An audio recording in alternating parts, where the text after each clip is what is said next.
I want to talk about why NorCal could be the one true semifinal. You're crazy. I want to talk about the insane list of who is still competing for the last 3 spots for the games, particularly on the women's side. And I want to talk about why uneven fields, inconsistent programming, and a backward schedule from HQ this year will lead to the weakest field in the history of the CrossFit Games. And lastly, I want to talk about who is going to take the game spots available at NorCal this weekend. Also, I'm going to break my streak. I'm not going to bring up Hiller this entire video. You just did. Freak! Oh, well. I made a post on Instagram about how NorCal could be the one true semifinals event if a list of names of people who still hadn't qualified ended up showing up. NorCal is shaping up to be the one true semifinals events where it would be fair to have 5 to 10 spots for the games up to grabs. There are only 2, and proves CrossFit did things backwards, unfortunately, by having the online semifinals portion early before in-person events, also hurting events' marketability by leaving out popular athletes until they punch their ticket online. Some people didn't like it. Seth asks if I'm okay. Spin thinks I might have borrowed a little snack from Gazan, if you know what I'm saying. Littering and I said there could be 5 to 10 spots available at NorCal if everybody showed up. Key word, if everybody showed up. How much you want? 5 to 10. You're crazy. I'm not. No, I'm not. They said I was crazy about Connor Volz, too, when I said that he was a sleeper and that he might make the games. Sleeper for me is Connor Volz. He was looking really good there, and he still took 6th place at Syndicate. I'm not wrong about this either, if you look at the context. Brian, potential last-minute additions with half of that list. In other words, it would be a one true semifinal event of sending 5 to 10 women if it were like it were before, where we sent 8 from the West last year. In fact, 11 of these people that I just named are CrossFit Games athletes. 8 of them are 2024 CrossFit Games athletes, and 5 of them are from the West. It basically is the West. Now, how it ends up panning out, and with who I know isn't going to be there, like Kyra Milligan, Lydia Fish, I believe Shelby Neal's not going to be there. Georgia Pryor can't get here in time, even though she's waiting on Tia's decision.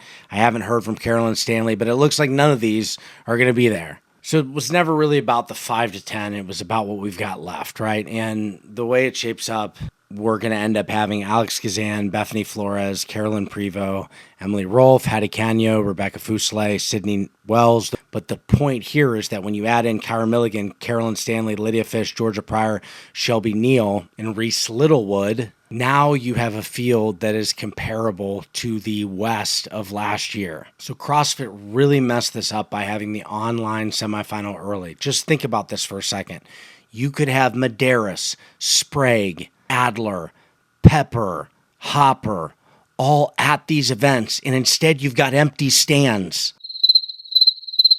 Not to mention that you could actually be emulating the event where you're trying to find the fittest, which of course is in person, right? We've got online warriors, and then we've got warriors who show up for battle. When you do online, you're not actually emulating the situation that you'll be putting the people in. And yet we centered the semifinal season around the online portion and then scattered in-person qualifiers around that, when it should have been completely the other way around. Just tell me that Sydney Michalation is top 3 among all those names that I gave you. Tell me that with a straight face. TFX didn't send the right person. They might have sent the right person for that competition. The other person that she was basically tied with until the last 3 seconds, Hannah Black, took what, 10th or 11th at Torian? The strength of field was too inconsistent at the various different events because of the way that the athletes chose to navigate their season, because of the WFP. Prestige worldwide. Why? Because of trying to punch their ticket at the online portion and injuries that come up. But in the end, you have what you could have figured happen. A huge list of athletes that are previous games athletes from last year, who are all going to be vying for 3 spots. And then you might have people in the top 30 who are at the games who shouldn't be there, who'd get absolutely smoked by these people in in-person competition. With a pencil. if it were a fair test of fitness, because that's the other problem. TFX, the programming there was a little bit wonky. So you take all these athletes and you give them, say, JR's programming from Syndicate. He is the one. I guarantee you that Sydney isn't coming in top 3 among those names, assuming they're all healthy, and they're not, but she's still not coming in top 3. With the names that are left, she might not come in top 10. She probably would, but she wouldn't be going to the games. You're never sending the exact right people, I don't think. I mean, pretty much every year we can say that the person that's coming from Asia isn't really in the top 30 in the world, usually. And I don't know too much about Asia, but just by having the regions in general, you're not going to be sending the exact 30. But it's a lot more obvious this year with the way that things shaked out. And I think Hiller talked about this. There was a video that came out that I watched at like 7 a.m. about how he hates online qualifiers. And I think he sort of covered that HQ did this all wrong, and the last chance qualifier should be the portion that's online and the rest should be in person, I think. Why wouldn't this have been the online qualifier? Why would you have not had all of the in-person qualifying events, as they're called, not semifinals, and then put the 11 places final? Your season's on the line, then you can do it. I didn't really process it at the time or understand, but now that things have shaken out the way that they have, I totally see how this has just been royally screwed up. Consider this scenario for me for a second. You have 2 people in North America, say we use the men's field, you have 2 people qualifying out of 4 in-person events, and you had 6 people qualify online, and you have a last chance qualifier. If you made the last chance qualifier at the end, and that was the only online portion, and you scatter those 6 back into the in-person competitions, say you have 3 people qualifying out of Syndicate, TFX, NorCal, and Mayhem. 3 people. You'd have 3 spots left for the last chance qualifier, which would be at the very end. Now, here's the type of scenarios that you'd be looking at. If Mayhem was still first, you'd have Colton, Austin, and Roman. Now, suddenly at TFX, you have Medeiros, Adler, Sprague, with Ibarra and Matthew. So say Ibarra takes one of those spots with Adler and Sprague, and it leaves out Nick Matthew and Justin Medeiros. Now you have Justin Medeiros and Nick Matthew at NorCal. So you just dramatically boosted the field. Just from the West alone, you now have NorCal adding Nick Matthew and Justin Medeiros to the lineup that they already have. I mean, do they not think about business and profitability? Stupid is, stupid does, sir. Instead, they stuck all the big names that people want to see into an online competition that they make nothing off of, except for the registration fees. They could still make the registration fees back with a last chance qualifier that's for 3 spots. Because with only 3 spots, even people like Medeiros and Sprague are going to in-person qualifiers. They're not going to risk it to 3 spots, especially when they don't know who the field's going to be against. The 3 spots ends up being for people like Ackerman, Bill Leahy, Jorge Fernandez, maybe Nick Matthew, maybe Jack Rozema or Luke Parker. Just think how Dallin Pepper and Jason Hopper could have affected the field at Syndicate this weekend. The first 3 spots being so close, it could have been Pepper, Hopper, and Parker going. And then you would have had Ty Jenkins and Jack Rozema also at NorCal.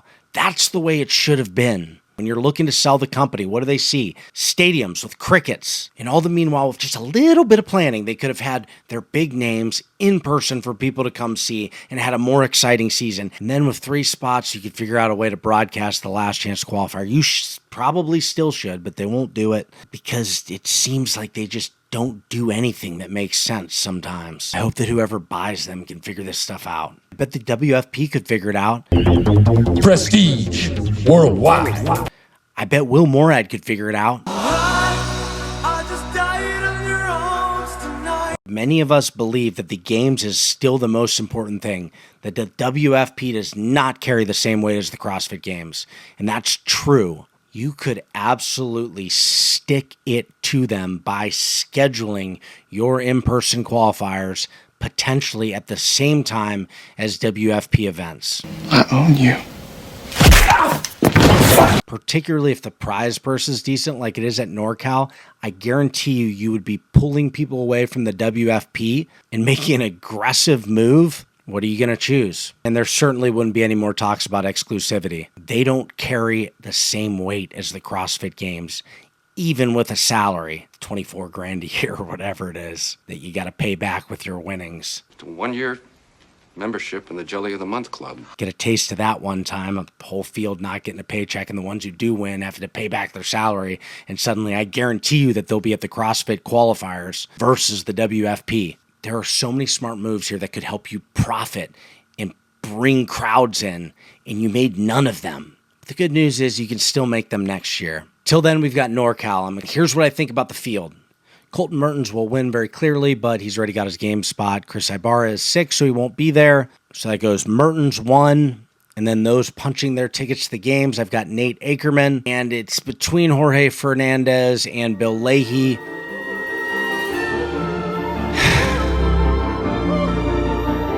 I'm going to go with Bill Leahy, although I really hope that there's not a lot of long endurance events because I don't think he does well at that. And lastly, I've got Seth Stovall and Spencer Panchak, either or, it doesn't matter. On the women's side, number 1's easy. It's Alex Kazan. I don't think Emily Rolfe's going to be there. There's some rumors or whatnot. So I'm not going to include her. I mean, I guess if she's there, maybe 4th. But I've got Kazan at 1. I've got Sydney Wells at 2. Carolyn Prevost at 3, who nobody's picking. Kristen Holt at 4. Trista Smith at 5. She took 2nd last year. It was a little bit of an easier field. Miley Wade at 6. And I've got Hattie Canio at 7, strictly because I think she's still struggling with her shoulder. If her shoulder's okay, she very well could punch her ticket. And Bethany Flores, I think, is really struggling with injuries. I'm surprised to see her name here. If she's healthy, she's top 5, I think, but she hasn't really been healthy. So that's what it is. I'm really looking forward to watching it. We will get to see the Savan broadcast part 2. I heard they don't even have like internet, or there's no power cords, outlets. It's outside. It's going to be an absolute massacre. It's just going to be great. You know, like the way you look at a train wreck in slow motion. It's going to be fantastic. And I don't mean that in a bad way. I like watching destruction, and I hope it goes well. I hope it goes great. And I think that they can really improve upon their performance. But hey, if there's no power, there's no power. No internet, there's no internet. It's out in the middle of nowhere. So good luck. I'll see you guys on Monday. I think I'll probably make a video on Monday. I'll see you guys then. Wait a second. Before I leave, go to dudemeds.com so that you can feel good. Make sure that your CrossFit sessions are fantastic. Dudemeds.com.